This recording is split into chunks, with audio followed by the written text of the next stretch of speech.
The global markets were actually jittery because of that Russia and Ukraine face-off which we got to see. You had your benchmark indices, both Nifty and Sensex, which slipped by close to 1% in today's trading session. And clearly markets, snapped the 5-day winning streak in today's session. Even the broader markets, which opened on a positive note, but after the Europe markets opened 1.5% lower, you saw the, selling pressures coming in for the broader markets. Also, looking at the advanced decline ratio, National Stock Exchange was clearly in favor of the declines. That was about 3:4. Sector specific, only 2 sectors managed to close the day in green, and that was namely consumer durables as well as oil and gas space. On the losing side, your biggest losers for the day were pharma, IT as well as the capital goods stock. And look at the sectors like pharma and IT, which have actually been doing well in the past few sessions. The profit booking came in these sectors. In terms of sector, if you look at a couple of nifty gainers in today's session, you had IDFC, which reacted to our story today. That was the biggest gainer on Nifty today.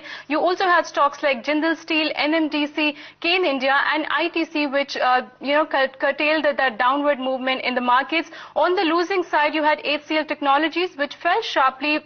The downfall was close to 5%, which came in BHEL, JP Associates, Sun Pharma and Punjab National Bank for a couple of losers in today's trading session. Let's also touch upon the futures and options market. Also, if we could just, pull up the chart of India Volatility Index today, clearly the volatility was really high. India VIX today closed higher by about close to 8%, and this was the third straight session when the India VIX rose in today's session. Your Nifty PCLs surged slightly to about, 0.96 levels. Clearly, the most active strikes today were 6200 put as well as 6300 call. 6300 call added about 8.5 lakh shares, whereas the put, that's the 6200 put, that added about 12 lakh shares.